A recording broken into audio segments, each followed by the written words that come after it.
আসসালামু আলাইকুম। কেমন আছেন সবাই? আবার আপনাদের সামনে আসলাম। তো খুব দ্রুত আপনাদের ৪৬তম বিসিএস লিখিত পরীক্ষা শুরু হচ্ছে। রুটিনও অলরেডি দিয়ে দিছে। এই বিষয়গুলো নিয়ে আমি ডিটেইলস আলাপ করব সামনের ভিডিওতে। সাবজেক্ট বাই সাবজেক্ট আপনাদের সাথে কথা বলব। কোন সাবজেক্টটা আপনি কিভাবে প্রস্তুতি নিবেন এই কম সময়ে, সেই জিনিসটা আমি খুব তাড়াতাড়ি ভিডিও নিয়ে আসবো।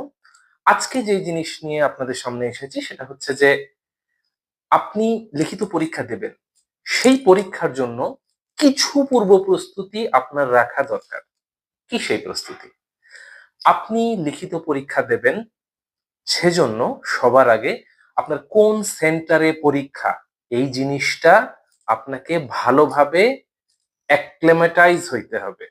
যেখানে আপনার পরীক্ষা, সেই জায়গাটা আপনাকে চিনতে হবে ভালো করে। পরীক্ষার সেন্টার সম্পর্কে আপনার ভালো ধারণা নিতে হবে। সেন্টারটা কি একটু নয়েজি জায়গায়? তাহলে আপনাকে একটু মানসিকভাবে প্রস্তুত থাকতে হবে। পরীক্ষার হলে গিয়ে যদি আপনি দেখেন যে আশেপাশে আওয়াজ আসছে, এরকম অনেক সেন্টার আছে। ঢাকা শহর বলেন, বিভিন্ন জায়গায় যে লিখিতগুলা হয়, দেখবেন যে অনেক স্কুল কলেজে পরীক্ষা হয়, সেখানে আশেপাশে খুব নয়েজ থাকে।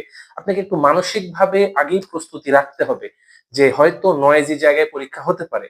এইজন্য যখনই আপনার সেন্টার দেবে, আপনি গিয়ে আগে সেন্টারটা সম্পর্কে ধারণা নিয়ে আসবেন।